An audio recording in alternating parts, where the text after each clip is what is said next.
Welcome, everybody. Thank you so much for joining us. For those of you who are new to our masterclass series, my name is Chloe. I'm on the video team over at Jazz at Lincoln Center. In just a minute, we're going to join Jazz at Lincoln Center bassist Carlos Henriquez for a masterclass on getting a good sound on the bass. Carlos will share with us some of his expert tips for achieving a clear and rich sound on the instrument. And then after the lesson, Carlos will jump in and answer some questions from all of you. I'll jump in then and explain how to ask him a question. And for now, we hope you all enjoy this masterclass.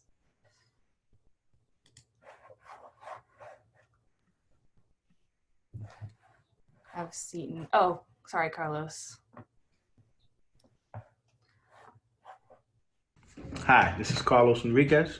I'm the bassist for the Jazz Lincoln Center Orchestra. I'm here to give a quick tutorial on just basic bass sound. I've been asked many times, how you get a big sound on the instrument, what can you do to work on these things. So it's just very quick steps on how to work on just obtaining a good sound on the bass.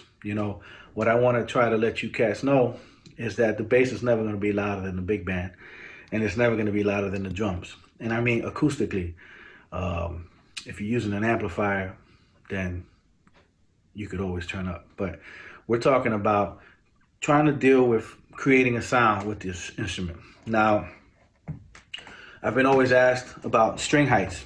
So as a young kid playing bass, I used to play with a very high action. And I think if you speak to a lot of the great bass players, they'll tell you that they usually start with high actions. And then eventually, when they start realizing that you could actually get a sound on the instrument without having to really work hard, then string action starts coming down. So, I recommend, for those who measure them, I recommend the G string to start around 6 millimeters. And then just follow them one step up, 6, 7, 8, and 9. So 6 on the G string, 9 on the E string. And, start with that and see if that can become comfortable for you. Because, the thing about getting a sound on the bass, it really has to do with your fingers. Because if you don't create a good callus and a real proper callus, the bass is not going to sound a certain way. You won't be able to pass to that next level. So this is a couple exercises that I usually do when I'm at home, especially a time like this, when we have a lot of time to work and dust off some of our either bad habits or things that we want to create. One thing that I would like to let you cats know is you could just work on your right hand and cover the string with your left. You're basically just muting it. And my concept on bass is the bass, of course, is a string instrument, but it's also a big cavity. It's a big box, if you think about it. And then you have the F holes. And for me, I visualize the instrument almost like a wind instrument in the sense that when you create sound, the air through the F hole has to pump out. If it doesn't pump out, then you don't really get a good sound. All you get is a string sound, that twang. The great Mill Hinton once told me that when they were young, in order for them to find out if the instrument was actually projecting, they would play a B on the A string, and they would light a match about 2 or 3 inches away from the F hole. And if you was able to blow the match out, then you knew that your bass was projecting. I've done that many times and blown a lot of matches, but still, physics will always win. The bass is not the loudest thing in the instrument. I mean, in the band, in a big band or any band, and don't let that fool you. So you have to understand your role and understand how you could develop a beautiful sound. So what I usually do is I cover the strings with my left hand, and I just take the G string and I just alternate. That's all I do. And I run to the D string. right? We do that with the and then A string, and then the E string. Okay, and the thing that you're trying to achieve is you're trying to get a boxy sound, all right? You're trying to get something that's very round. Boom, boom, boom, boom. Just envision yourself knocking on a box and hearing that sound inside of that box. That's what you're trying to get. You're trying to get a nice boxy sound. So you do that with the string, right? And for those who haven't developed a callus, this is a great exercise to slowly build the callus, because you don't want to find yourself on a gig and all of a sudden you start bleeding and you get hurt. This instrument is very physical, and you have to slowly build up through stages so that your endurance level gets to a certain level where you could actually play the whole gig acoustically and not feel like you're working hard. So I want you to start doing that. And you know, you can put on the metronome, start it at 60, and just do quarter notes. And then eighth notes. And back to quarter notes, right? And do that to all the strings, right?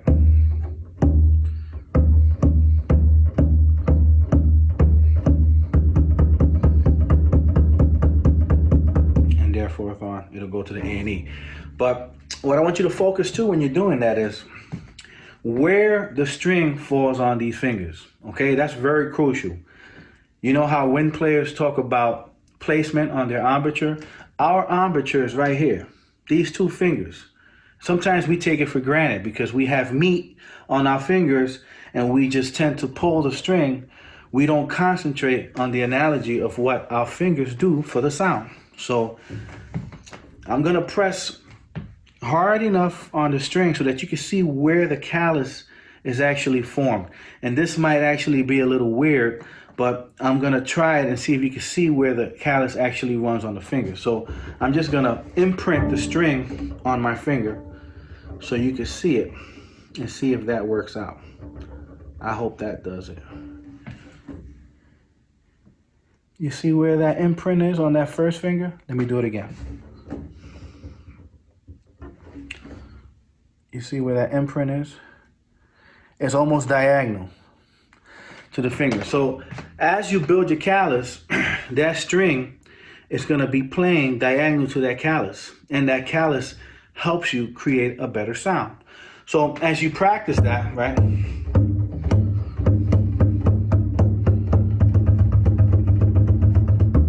Same thing.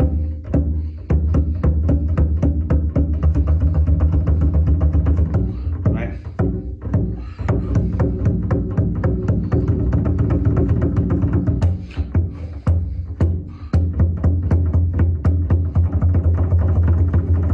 And it goes, so you can try to do it faster and faster. And my concept on playing the bass and trying to achieve a bigger sound is I try not to play towards the fingerboard.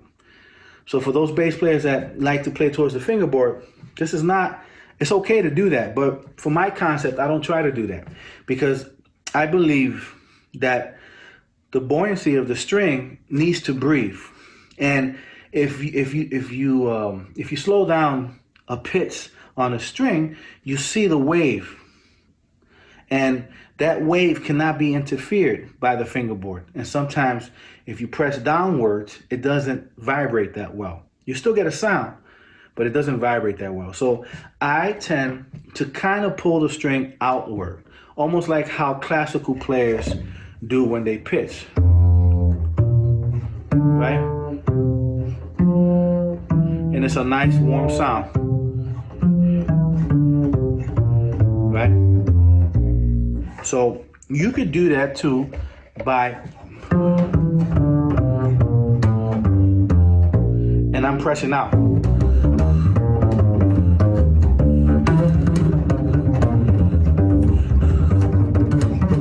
And then you get used to it. You know, you got to learn how to manipulate the instrument with your fingers. Learn how to play with one finger, two fingers, right? The middle finger, alternating. And the more you do this, the more you have a bunch of palettes to in your palette to use, like different options, right? Because us bass players, it's a workhorse with the band, and it's a physical instrument. And most likely, instead of soloing, we're going to be accompanying the band, what we do, and support the band.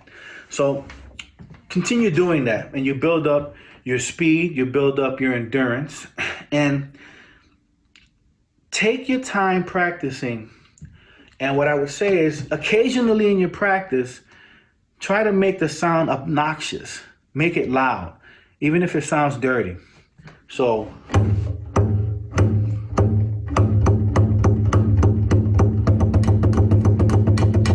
that's dirty sounding, right? And you're pressing hard, right?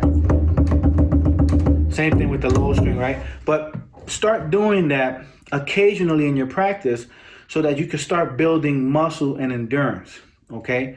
Remember, this is almost like lifting weights. You're not just gonna go up and start lifting 45 pounds, 300 pounds. You gotta start with 90, 80, go up to 100, lay back. Same thing with this instrument. And then what you do is once you focus on that, then you start focusing on your left hand, which could be a whole nother game. But the left hand has to be situated in a way where it functions with the right fingers, okay? In other words, the coordination has to be right, and the way you press down on these strings also creates the sound that the instrument will be able to carry out. If you don't press hard enough, right, that B flat won't sound good. But if you get a nice grip, right, now if you don't press hard enough, you won't get that sound. So a lot also has to do with your left hand. So keep that in mind, and practice your chromatic scales.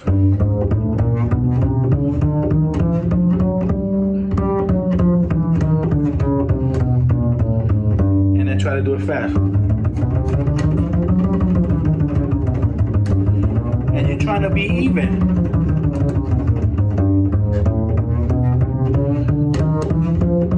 The key is to try to be even, okay?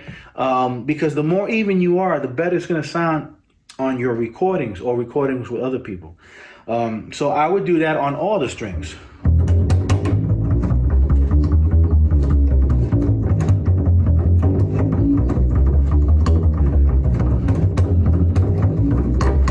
And then the thing with the low strings, and I mean, some might disagree with me, is you want to have a good sound on that low E string, right? E string could become very muddy, very plasticky, very metallic sometimes. Some people like it. Some people play it too hard, and you get that slap, right? Which is, for certain styles of music, it's called for, and it sounds good for that thing. I don't particularly like that sound, so I try to vision the low string clean.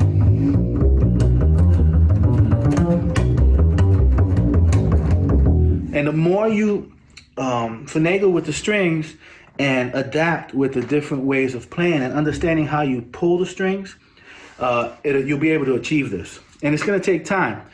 And again, this is not to sound like an old school bass player, or this is just to try to obtain a good sound on the instrument. This instrument has a beautiful sound, and we have figured out a way not to really give it its 100% potential on stage sometimes. So for students, it's always good to focus on the instrument.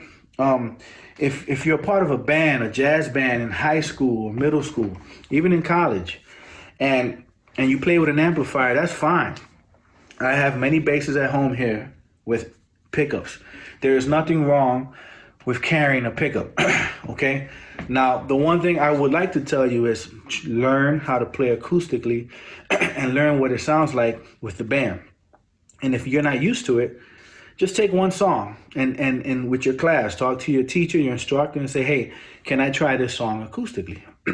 And then see how you feel, and you build up your endurance that way. We don't want you to get hurt because this instrument can really hurt you. Tendonitis, bad calluses that would take weeks to repair. So, you want to put yourself in a position where you're growing. So those are my tips on trying to attain a better sound on the upright, and just putting yourself in a position where you could develop a better sound. So I hope this helped out. There's a lot more to it, but this will get you started. And trust me, if you do this for 1 week, on that following week, your sound will be 100% better, clear. So this is Carlos Henriquez from the Jazz at Lincoln Center Orchestra.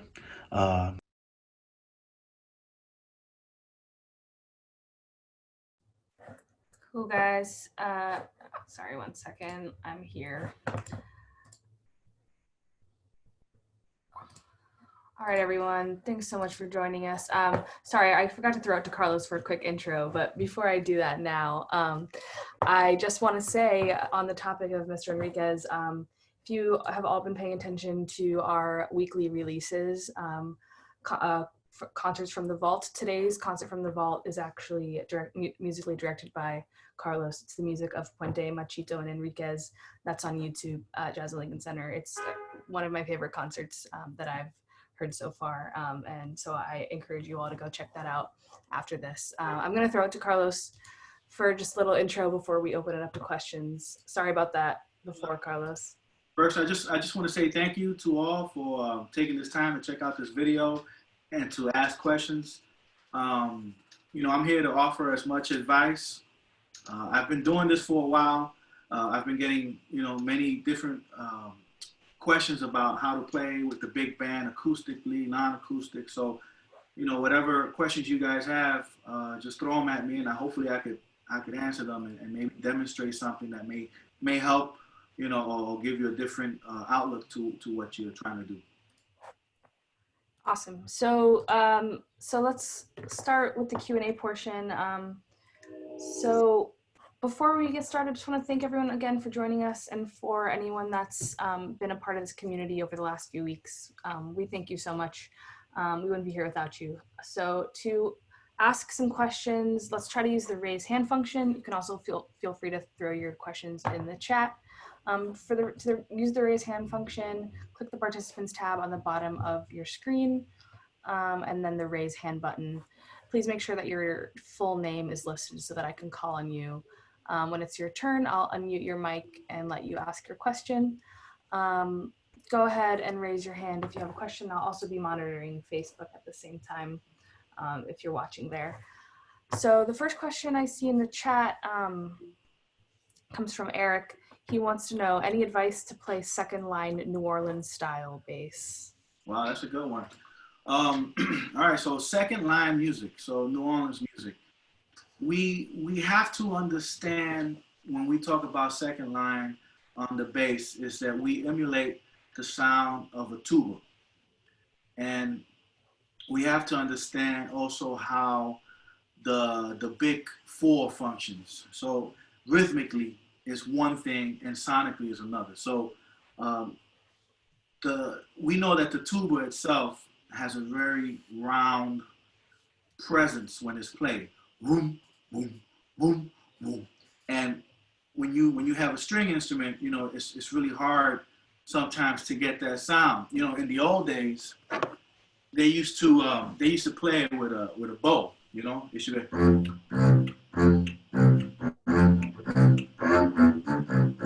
They used to do that type of stuff to kind of get the sound of a tuba. Now you can get a sound of a tuba with the bass with your fingers, but it's the same concept that I was talking about. It's an understanding of how to get a real, I don't want to disrespect the word, but thumpy sound, because I've heard a lot of musicians say, oh, your bass sound too thumpy. But I'm trying to go for that kind of sound when you play New Orleans music, because you're trying to keep that rhythm of a tuba.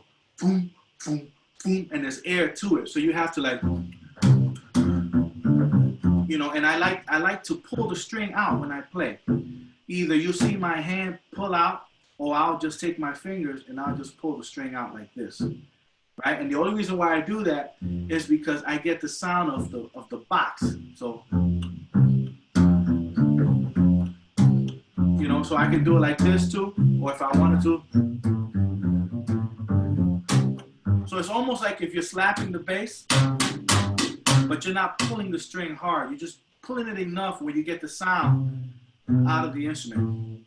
And the more you do that, Eric, the more you get control over it, where you can kind of play louder. All right, so that's just the sonic portion of second line, right? The other scenario of the second line is understanding the rhythm and understanding how the big four plays, right? So you have to understand that in the rhythm of the second line, there's the rhythm that goes ding, ding, ding, ding, ding, doom, doom, doom, doom. And when you count them, that low beat that you hear comes on four. So it's 1, 2, 3, 4, or 1, 2, 3, boom, 1, 2, 3, 4, 1, 2, 3, 4, 1, 2. So when you're playing bass, you gotta always try to fall with the percussionists on that. So it'd be like.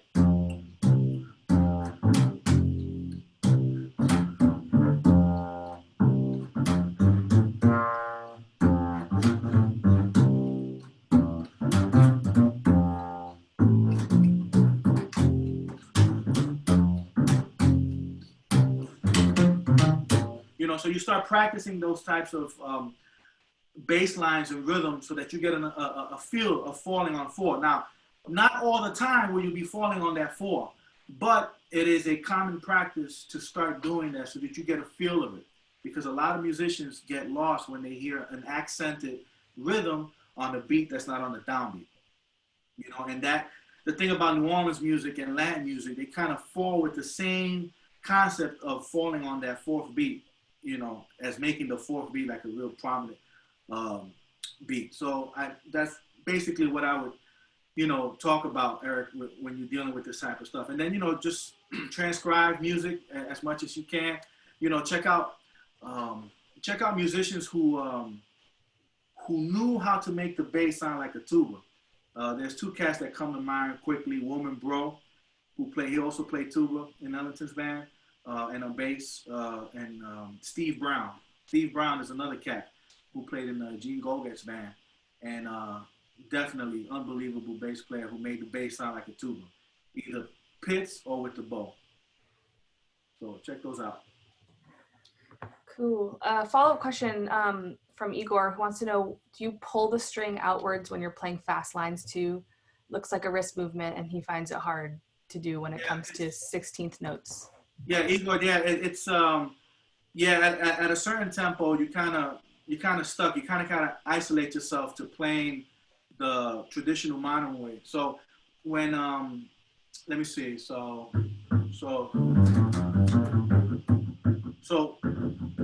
sometimes, depending how fast I'm playing, I'll stay within a certain range on the fingerboard, so my fingers are not moving. So I'm just pulling the string. But if I have to solo, I'm depending on the tempo, you're probably gonna have to go the modern way or go the traditional way of playing.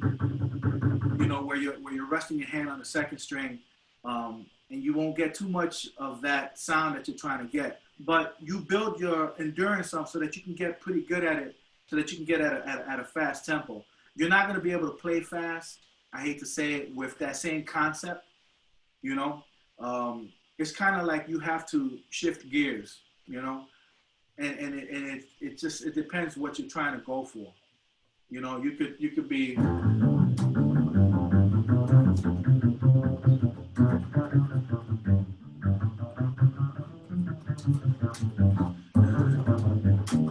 You know what I mean?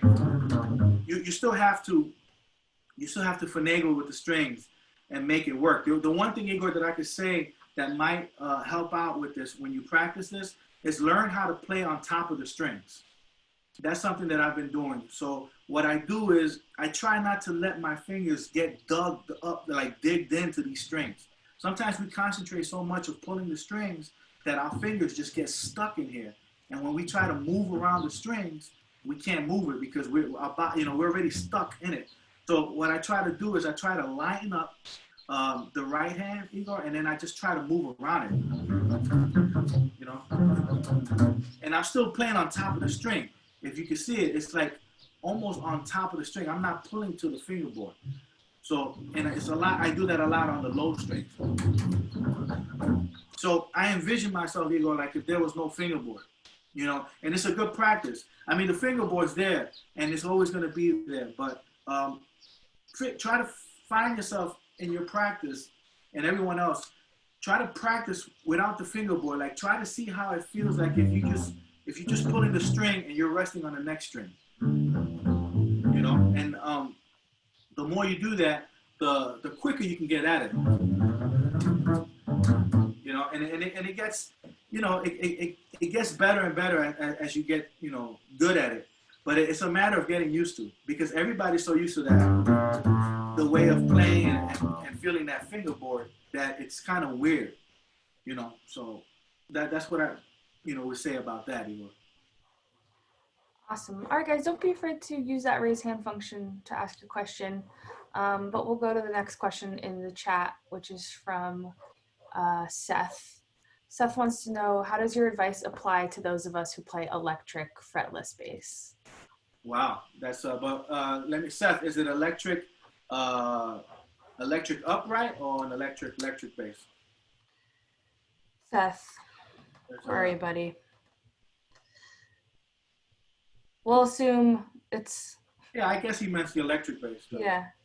Well, the concept, as much as possible, is sonic, right? We're talking about the sonic sound. Now, we all know that certain instruments, like the fretless bass, was given glory through, you know, JLCO and its sound of its sustain.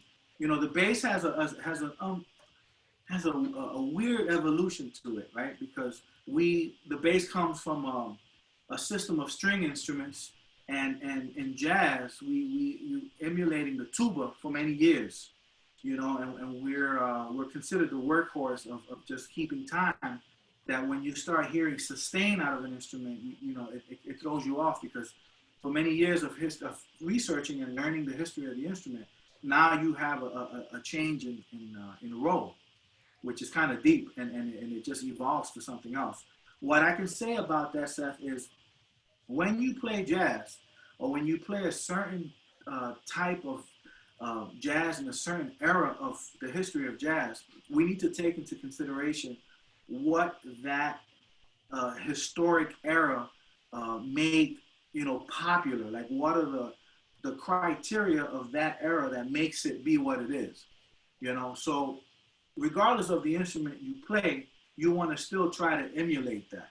So if you had an electric bass that was a fretless, let's say a fretless bass, you still want to try to see if you can get a sound like a tuba if you're playing New Orleans music, or if you're playing music, society music, or music that's from a certain era.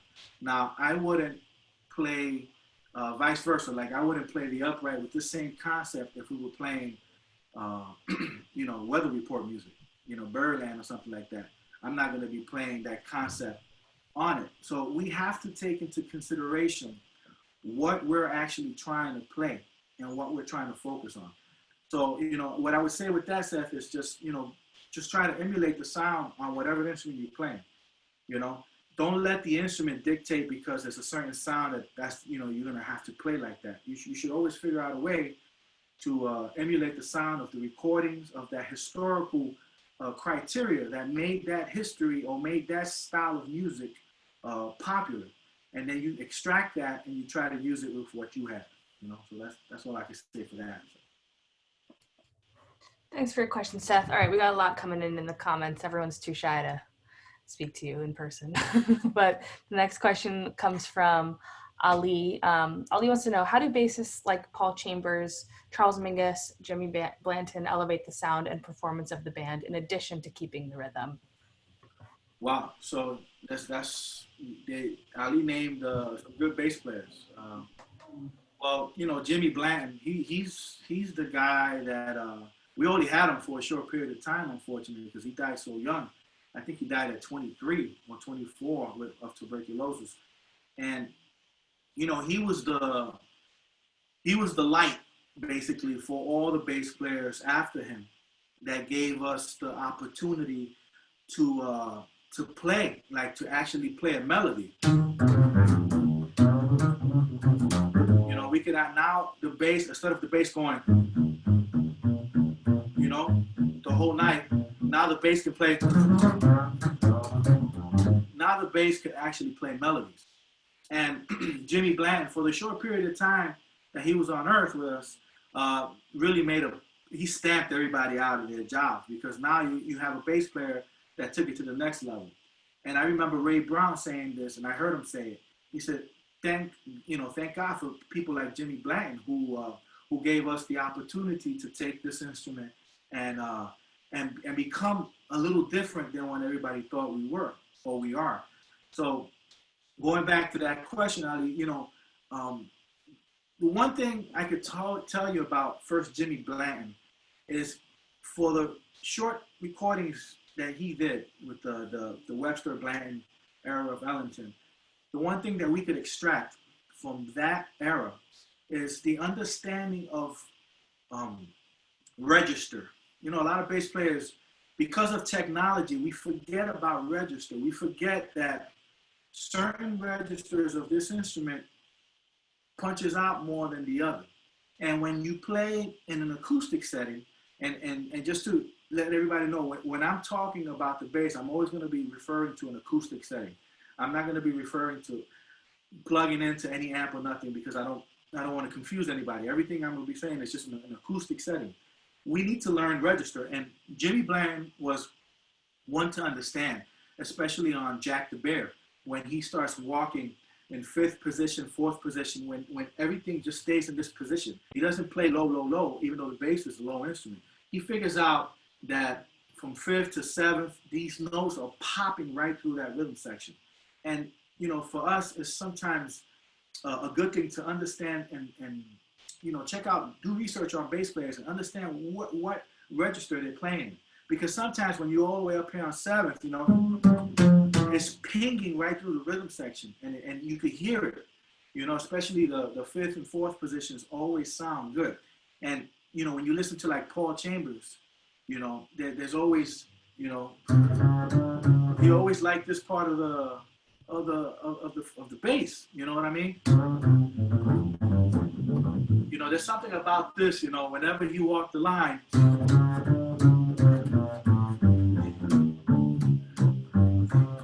he goes back to that register.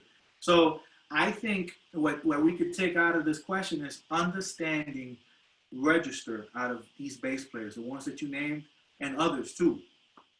There's a reason why Ron Carter plays a certain register, why Woman Bro plays a certain register, even if you want to take it out, even JLCO, like listen to, if you want to just get out of the realm of where we at, like, listen to Patitucci, if you listen to, let's say Marcus Miller, if you listen to, just name any bass player we know and check out the registers that they like to play in. Everyone has a specific register.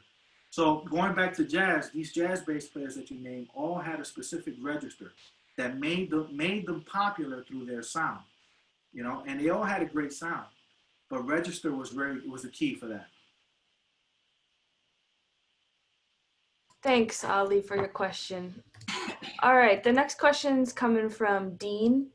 Dean wants to know, do you go for a different sound when playing fusion, like Bitches Brew or Hubert Laws? Yeah, so definitely you have to account, the recordings. You have to understand how, Dave Holland, how, Ron played.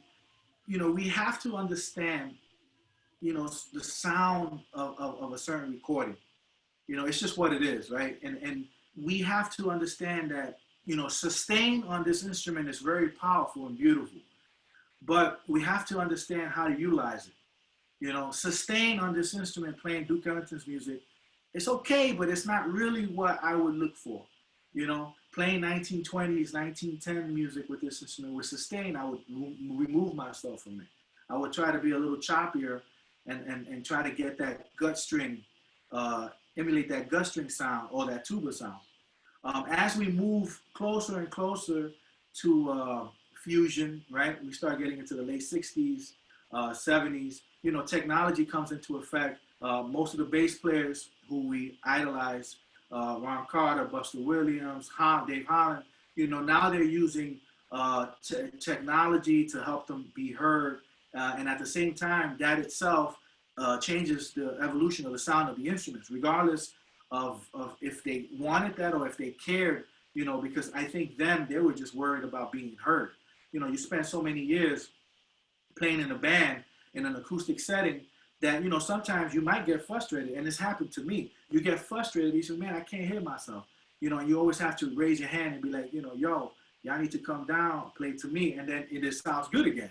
So, I could understand why, the sound changes. But to that question, you should always, again, attack the criteria of that era and figure out what made that era sound so good. The thing is to know your place when you're playing certain stuff. It's not to say that what they played was wrong or what they played was bad. It's just know that, okay, this sound is what that era calls for. And, I can't go in there with me pulling the string, it's not going to work out. So understanding that criteria of that era, understanding how they played, understanding the sound is different. So yeah, there's going to be more sustained.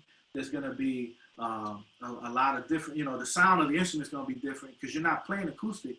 I haven't heard any acoustic fusion music yet. So, you're going to be playing through amplifiers. So it's a whole other thing. And you have to understand that criteria for it to work. But I would definitely play it differently. Awesome. Thanks, Dean. Okay, cool. The next question comes from John Kleckman. He wants to know, are there any tips or exercises you have to learning to play on, ahead, or on the back of the beat? Well, that same thing I said in the video with the metronome. It's the only way you could actually manipulate that, because the thing we work on is internal time, right? Everyone has an internal time, but you have to work on it for you to get better at it. In a sense where you feel the rhythm already, where you don't even have to play the instrument. You already know where the time is. And the more you practice those, just with the metronome, right? You do all that stuff and you practice it. You can then slowly feel where the beat is at and you move it, right? You start moving it. But it's easier when you're playing with a drummer to actually move the beat a little bit ahead and behind. When you listen to Ray Brown, and I had this talk with Dan Nemeth, because Danny's he loves Oscar Peterson, and we were talking about how Ray pushes the beat a little bit with Ed Thigpen, and Ed is not really ahead with Ray. Ed's a little bit behind. So that gap or that space in that beat is unbelievable. It's one of the best sounds, that we've heard in trio setting.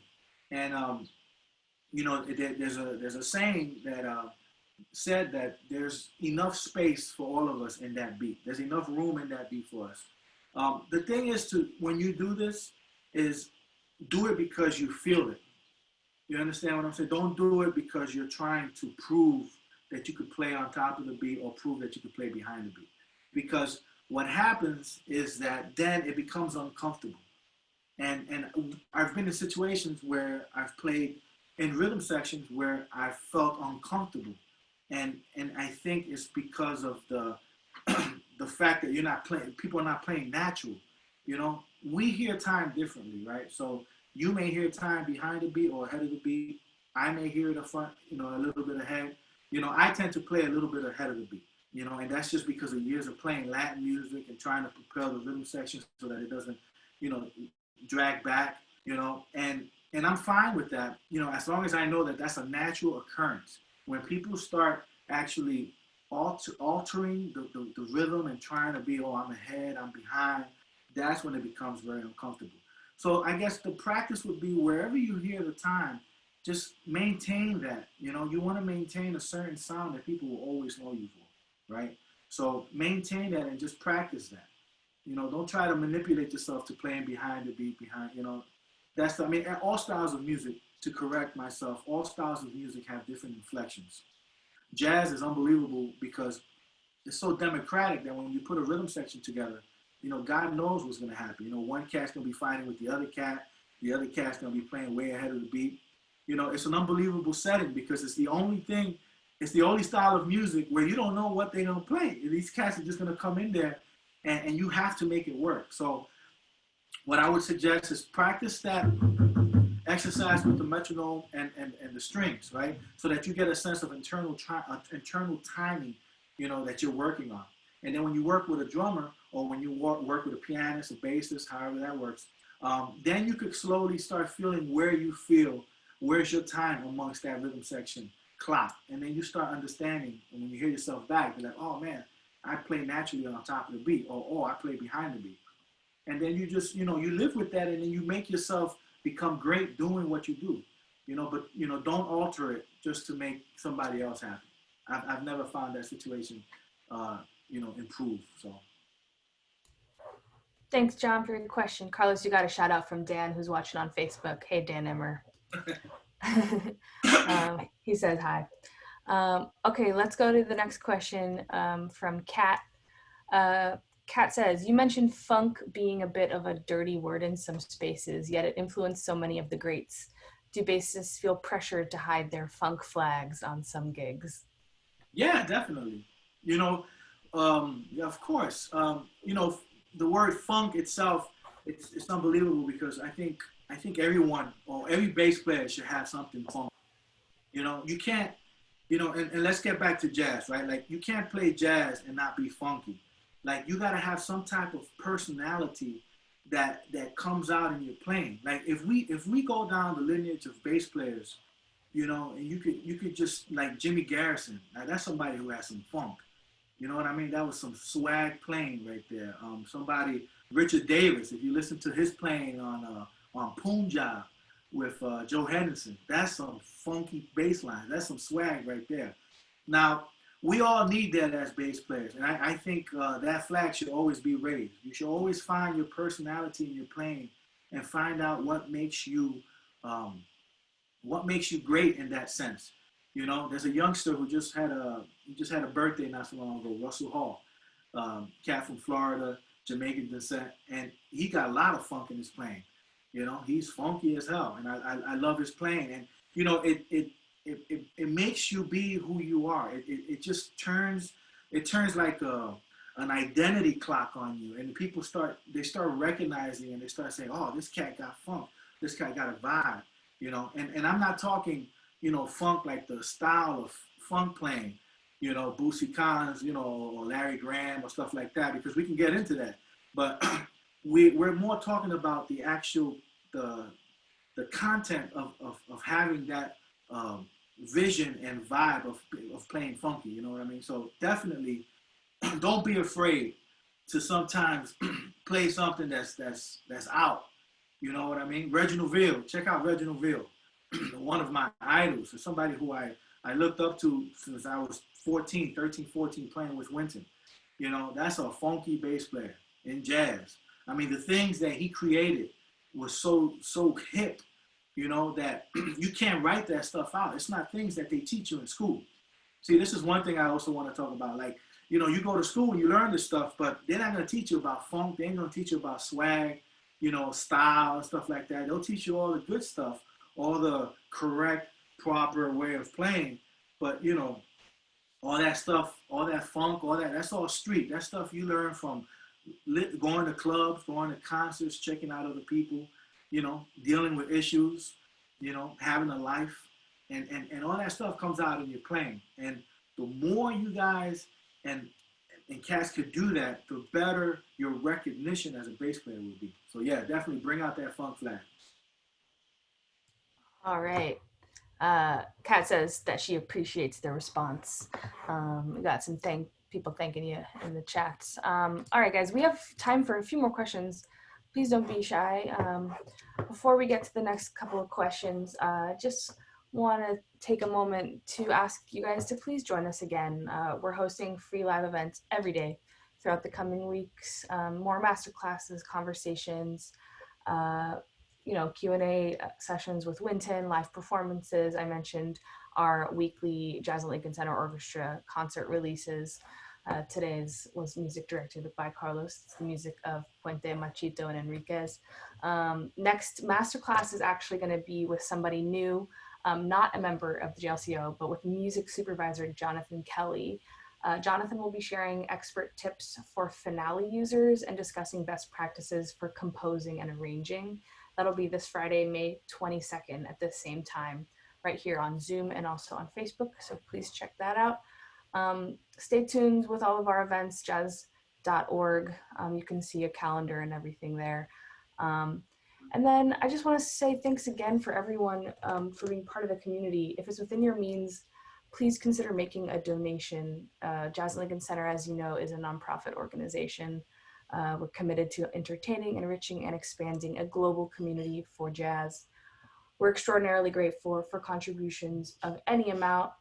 And to our supporters and donors, thank you so much.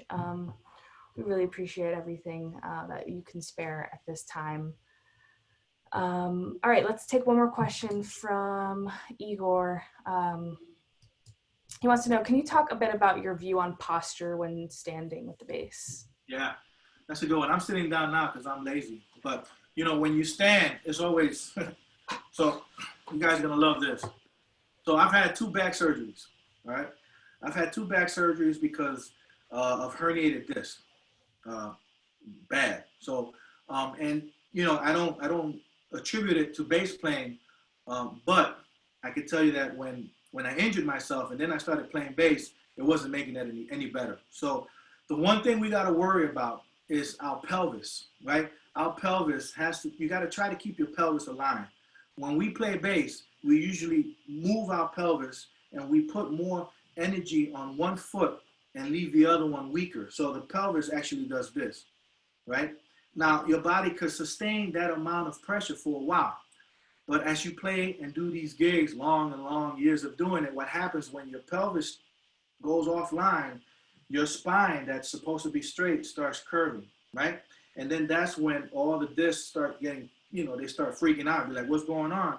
And then you have trouble and you have pain. So, you know, the old school way was to, you know, have your knee in between the C-bouts and try to balance the bass to the point where it's almost falling forward and you can control it, you know? And that method works for a little bit, but what happens is that you get tired, you know? You're on a stage, you get tired. So the one thing I do, and I don't consider it as the proper way of doing it, is I try to stand on my both feet, you know, proper, and I let the bass rest on my side of my pelvis stomach, you know, and it could fall down, you know, but I'm holding it. But what that does is that it keeps me straight up forward, trying to keep my head looking up. I try to keep the B natural on my eyesight. All right. Some people usually say put B flat. You know, I try to keep the B, maybe the C, depending, because what that does, it brings your back up when you're playing. You know, because us bass players, we like to do this, right? We always, man, it's unbelievable. I find myself in videos, I'm like hunching down, you know, and you start looking like Charlie Hayden, you start going down and down and down. So you got to force yourself to look up, you know, and stay up playing, because once we start getting into these positions, and depending on the size of your bass, right? So this bass is not that big. I didn't bring my big bass up here, but this is only 19 inches up about. But, you know, you have basses that are 20 inches, 21 inches, then 22. Then, you know, then you're talking about a distance between your pelvis and stomach where you have to now, you know, cross over. So I would say for proper posture is just try to keep your back straight. Keep your head looking up straight, because when your head looks up, right, even though your music's down, when you're in the solo section, you don't have to be, you know, you're looking up. You keep yourself elevated, you know, and your body kind of stays straight. And I would recommend when you rehearse, cats, sit down when you rehearse, you know, like, because this is a physical instrument. You know, some people don't, you know, they think, oh, you're being a sissy, you're being a wuss, you know, take it, you know, hey, be a man or whatever. No, it's a physical instrument. And, you know, I've heard it from the greats, you know, people who have been around for many years, and they tell me, it says, you're going to see, as you get older, you're going to start noticing how things start, you know, you start decaying, man, you get tired. So I would definitely practice that, you know, both feet on the ground, keep your back straight, you know, and you balance the bass with your hand or your pelvis or your stomach, you know, and you try to keep yourself in a position where your pelvis is pretty straight. And then if you have time to rehearse and you don't have to be standing up, then you sit down, you know, you practice sitting down, you know, so that you can alleviate some of that pressure. But then it's the same thing. You gotta, like, when you're rehearsing, at least play one song standing and then sit down, you know, and it's just a practice. It's lifting weights. You have to stretch. All bass players, do me a favor. Get yourself in a stretching routine. That's if you're working a lot. If you're playing a lot and you have a steady gig where you know you're standing up a lot, you're playing, you gotta stretch. You gotta stretch your shoulders. You gotta stretch your legs for your lower back, because I'm telling you, this is a beast. And when she wants to be nice, she will be nice. But when she wants to be real mean with you and really, you know, take you on a trip, you know, then you got to be prepared, because these instruments, you know, they're very temperamental, you know. So that's what I would recommend.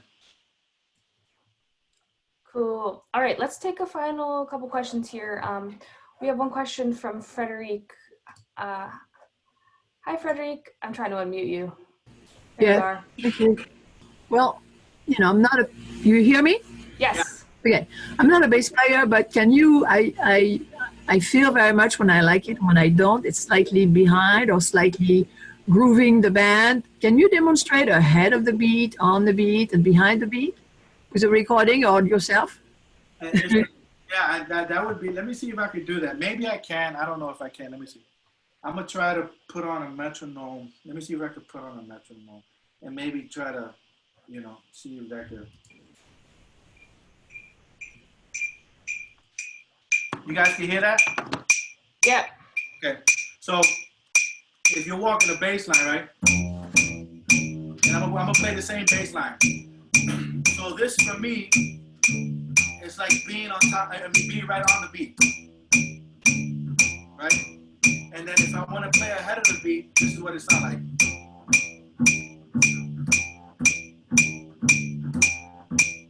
So now I'm back to the middle of the beat. And if I want to play behind the beat, this is what it would be like.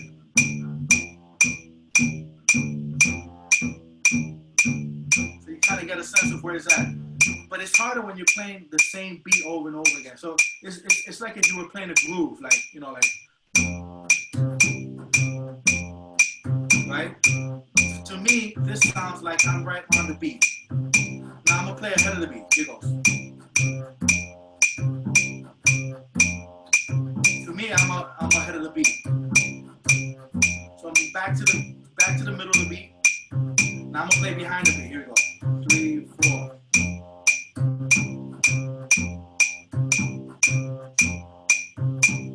So I'm a little bit behind. So those inflections, I hope that worked out. Those inflections are very minute, especially if you're playing alone. It really comes out, the effect comes out really good when you have a bunch of rhythms going on, because then you could choose how to lay on something else. The concept of playing ahead and behind is almost a cushion type of effect, where you make the decision of where you want to place a beat at, you know, but that beat is still a space between A and B, and you have to choose where you're going to put that bass note in. You can't finagle with it too much, because if you do, you're going to be considered out of time. So it's more of like a slight inflection, you know, and that's a great question and a great demonstration that I've never done. It is very hard. I think it's very hard to really pinpoint and demonstrate it, but with other rhythm sections, like if you have a drummer or a conga player where playing static time, then you could kind of really mess around with it. You know what I mean? Because then you can hear it in context. But when you hear it with a metronome, you know, it's hard. But I hope I kind of demonstrated a little bit, you know. Yes, and I'm sure when you hear a musician playing, you can tell where they are, and also the importance of the fatness of your sound, depending on your amp and the acoustic. All of that has to be taken in consideration, right?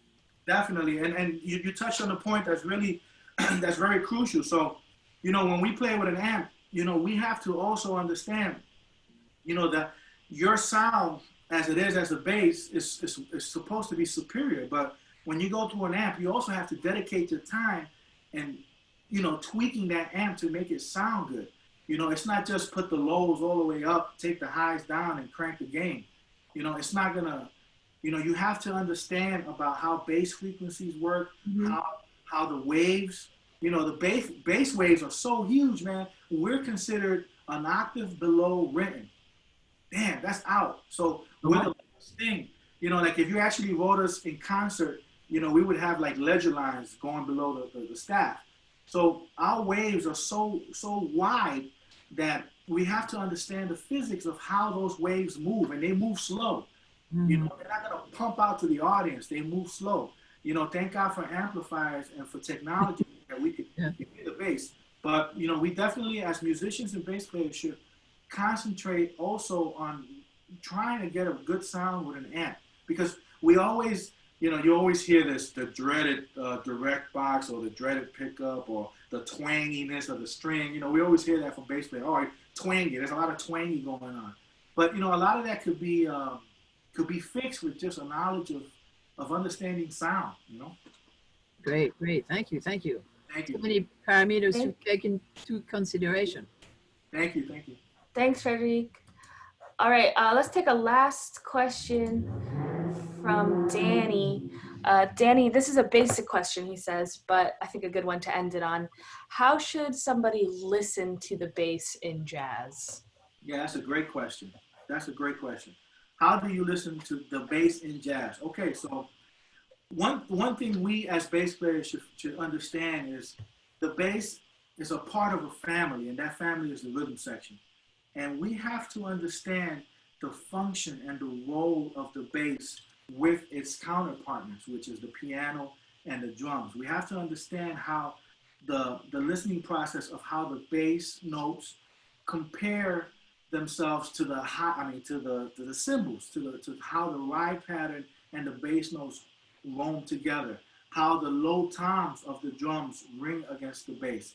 We tend to always isolate ourselves with the instrument being just one thing, and I take fault on that too myself, because when I listen to music, the first thing I do, I'll be like, yo, raise the bass up, raise it up. But that's, you know, it's just a natural occurrence that I do. But you know, somebody who listens to the style of music for a very long time can tell you how certain instruments are designed to be accustomed in their range of listening. So, you know, I would always try to listen to the bass in comparison to what the other instruments are doing.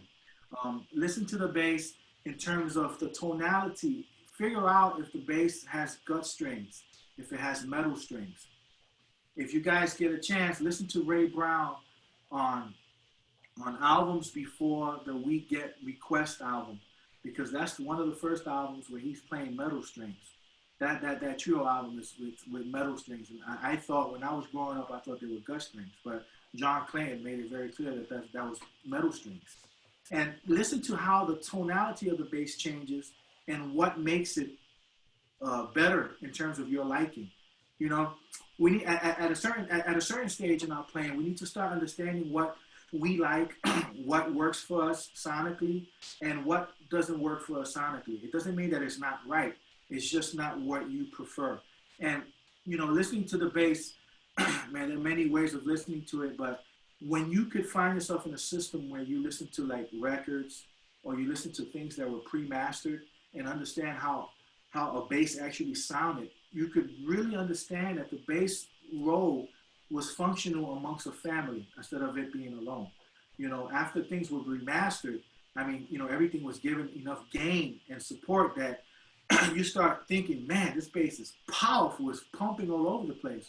But in reality, you know, it's a part of a family, and something that you have to, you know, just kind of like learn how to take out of and listen to. If the tone is a certain way, like how Sam Jones plays versus PC, you know, how Doug Watkins played versus PC. These are people that were very intertwined in the way they play.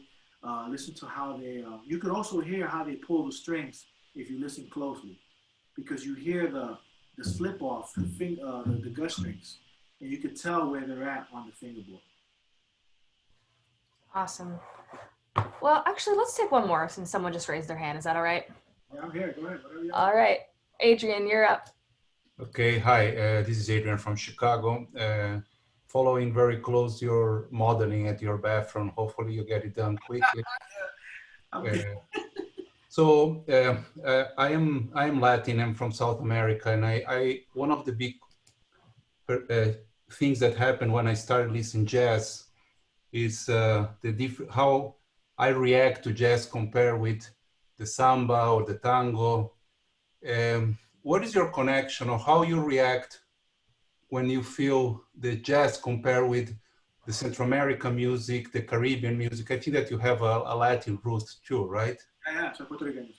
Okay, so how you match those different languages, right? Or the way to communicate emotions through different languages, which is the Latin or the South American music and the jazz music? Well, that's a good question. I think, Adrian, you know, the one thing that we have, depending where we're born or raised, is the music that we grew up listening to. So I'm gonna talk from my personal experience. So I grew up listening to, you know, Tito Rodriguez, Celia Cruz, La Lupe, Tito Puente, you know, Machito.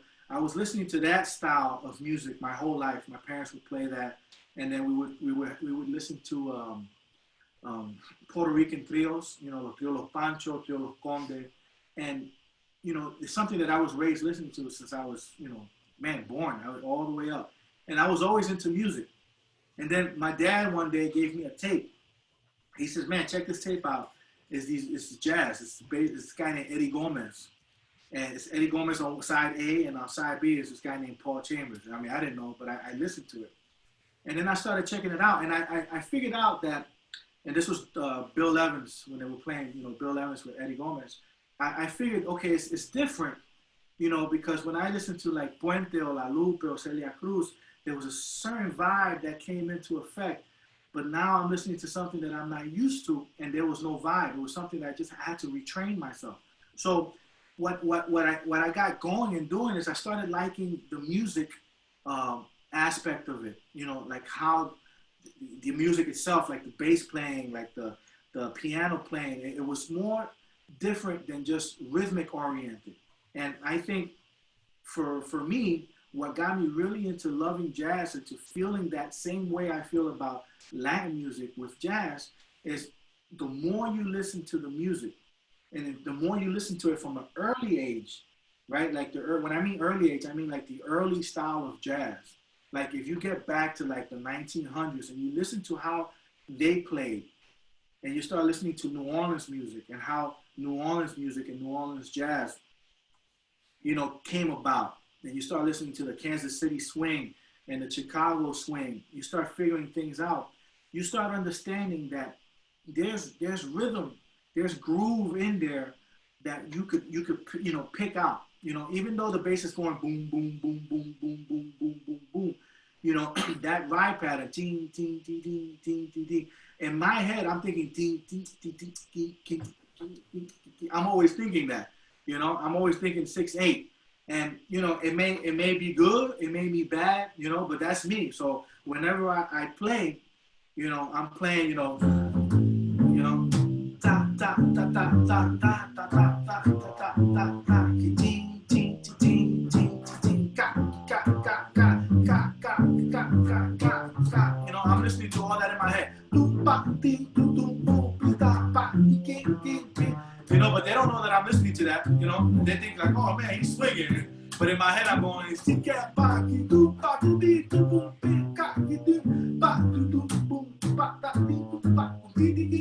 know what I mean? In my head, I'm listening to all those rhythms are going through this, but the guy's playing ting ting ting ting ting ting ting ting ting ting. But that's the beauty of being a musician wherever you're from. I mean, I could literally be doing this if I was from Cameroon, and I would be doing something from their town, or somewhere from South America, if it was, you know, a cumbia, or if it was, you know, down in Sao Paulo, if we were playing Brazilian music. You have to learn how to equate this music of jazz with the stuff that you do, right? And see how that stuff fits in what they play. Because that ride pattern is African. You know,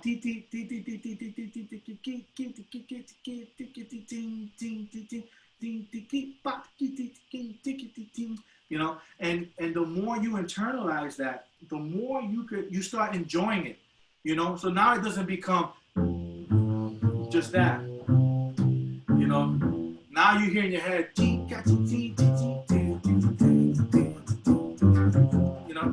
know, and when you're playing, and then people, they listen to you, Adrian, and they're like, damn, bro, this cat's bad. He's doing some crazy, you know, wow, how do you hear that? Where does that come from? And then you'd be like, well, bro, I'm from so-and-so. I was born here. My parents played this style of music. You know, I like the oropo. I like this. And, you know, and I put them all together. And to, you know, I'm going to give credit to people. I learned this really from Danilo Perez when I used to play with Danilo. So I played with Danilo for about 1.5 years.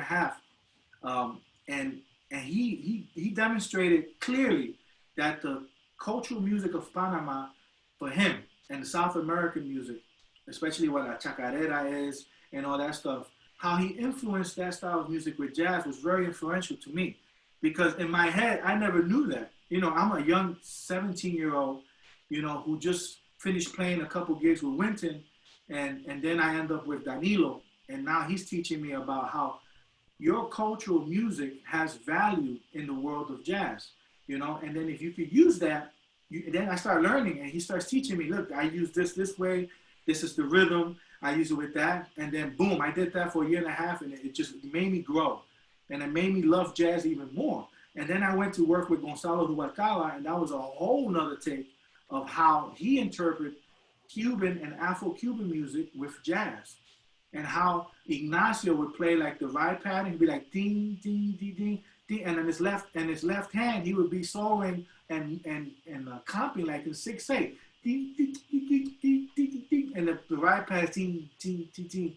So you know, I think for me that's how I began to love jazz in itself and to give it the same love that I did with the music that I grew up listening to. So I hope that, you know.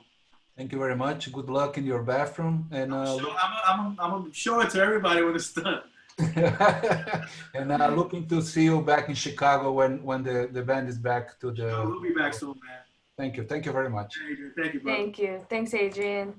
All right, that's a perfect place to end it, I think, everyone. Just want to say thanks again to you all. Thank you to Carlos and to everybody for joining us. Like I said, our next masterclass will be this Friday, May 22nd at the same time. Please feel free to join us. And check us out on Facebook at Jazz at Lincoln Center, or on Instagram and Twitter, jazz.org. I'll throw it to Carlos to play us out, and have a great week, everyone. All right, y'all. Have a good time, man.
Carlos Henriquez, everyone. Give it up. Thank you, guys. Take care, guys. Have a great week. We'll see you soon. Thank you, Carlos. Bye, everyone.